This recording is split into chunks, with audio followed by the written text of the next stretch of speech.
السلام علیکم جی. ڈاکٹر اسامہ بن زبیر ایک سائکائٹرسٹ پلس پوڈ کے ساتھ. آج میرے پاس مہمان نہیں ہیں. آج میرے پاس ایک پارس موجود ہیں. میرے میں تو پوٹینشیل نہیں ہے سونا ہونے کا, میرا تو شاید کچھ پتھر پن کم ہو جائے, لیکن دیکھنے والوں میں جن میں بھی تھوڑا سا پوٹینشیل ہے وہ ضرور آج کی پوڈ کاسٹ کے بعد سونا ہو سکتے ہیں. آج ہمارے پاس ہیں ایک مشہور شاعرہ اور ایک وہ خاتون جنہوں نے واقعی دھوپ میں بال سفید نہیں کیے, زہرا نگاہ. السلام علیکم زہرا آپا. جیتے رہیے جیتے. کیسی ہیں آپ؟ میں بالکل ٹھیک ہوں, اور میں تھوڑے سے آپ سے غصے میں بھی ہوں, اس لیے کہ آپ نے مجھے دھوکہ دیا. آپ نے مجھ سے کہا کہ آپ ملنے کے لیے آ رہے ہیں اور آپ یہ تمام ساز و سامان لے آئیں, اور میں اس سے بہت گھبراتی ہوں, یہ بھی آپ جانتے ہیں.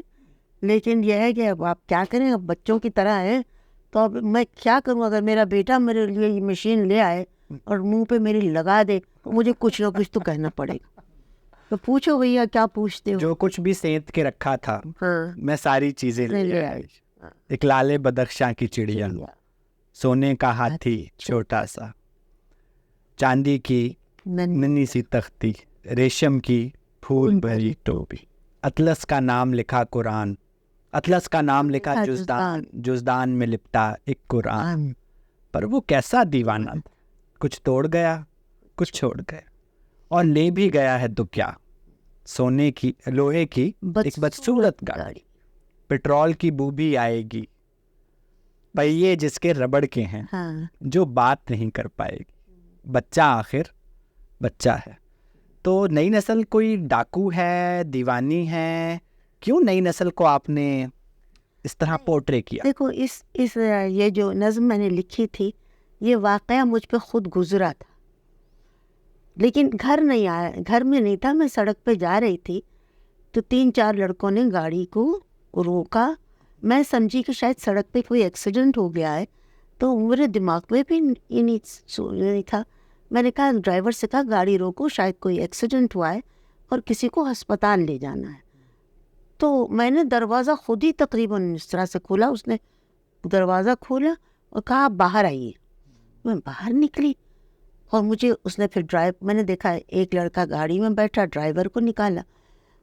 ابھی میری سمجھ میں یہ واقعہ کچھ آ ہی نہیں رہا ہے کہ کیا ہو رہا ہے. اس لڑکے نے گاڑی اسٹارٹ کی اور تھوڑی دور لے کے پھر واپس آیا اور اس نے کہا ٹریک نہیں ہے, گاڑی میں کوئی ٹریک نہیں ہے. اور اس عرصے میں نے فیل کیا کہ میری پیٹھ کے اوپر کوئی چیز, کوئی لکڑی سی ایسے اس نے رکھی ہوئی ہے. میرے ذہن میں نے کبھی کلیشنکوف وغیرہ یا ایسی بندوق دیکھی نہیں تھی. میرے ذہن میں تو وہی بندوق تھی جو بچپن میں میرے دیوار پہ لگی ہوتی تھی, لمبی نالی اور لکڑی کا, گھروں میں جو سجاوٹ کے طور پہ. تو اس نے کہا اچھا ٹھیک ہے گاڑی, تو چلے. پھر میں نے کہا دیکھ اب میری کچھ سمجھ میں آ گیا کہ معاملہ کیا ہے. میں نے کہا تو آپ کو گاڑی چاہیے تھی بیٹا؟ تو اس نے کہا جی گاڑی چاہیے. تو میں نے کہا لے جائیں. میں نے کہا پھر یہ کیا ہے؟ تو اس نے کہا بندوق. تو میں نے کہا پھر یہ ہٹا لیں, آپ کو گاڑی چاہیے آپ لے جائیں. اچھا خاصا تھا, اس نے منہ پہ ایک کے ڈھاٹا بندھا ہوا تھا, دو کا ڈھاٹا بھی نہیں تھا. تو اور یہ کہاں واقع ہوا؟ حسن اسکوائر کے بالکل چوراہے کے اوپر. تو وہاں فلیٹس بنے ہوئے تھے, چوکیدار بیٹھا تھا. تو جب وہ لے گئے تب میں نے محسوس کیا کہ میرے دونوں گھٹنے ایک دوسرے سے ٹکرا رہے ہیں اور میری ٹانگوں میں دم نہیں ہے. مجھے اب اس وقت تو مجھے محسوس ہی نہیں. تو میں جیسے تیسے اس چوکیدار کے پاس گئی اور میں نے کہا کہ آپ نے یہ سب دیکھا اور آپ بیٹھے رہے, آپ کے پاس تو بندوق بھی ہے. تو اس نے کہا ماں جی میں نے سمجھا کوئی فیملی کا معاملہ ہے. وہ بھی ڈر گیا تھا نا کہ وہ جاتا تو اس کو بھی کچھ ہو جاتا. خیر بات آئی گئی ہو. اس کے بعد اس لڑکے کی شکل اس کی, اس کا انداز, یہ سب میرے پیچھے پیچھے پیچھے پیچھے. میں کہا کیا مجھے اس رات میں نیند نہیں آئی, کیا ہوا, کیسے ہوا؟ پھر میں نے کہا نہیں. اس نے مجھ سے یہ بھی کہا, میں نے کہا کیا چاہیے؟ ماں جی کہا یا کچھ اس طرح, ماں جی ہم کو گاڑی چاہیے, ماں جی بھی کہا. تو وہ لفظ مجھے یاد رہ گیا کہ ماں جی ہم کو گاڑی چاہیے. میں نے کہا پھر میں نے کہ کل رات میرا بیٹا میرے گھر, چہرے پہ مڑھے خاکی کپڑا,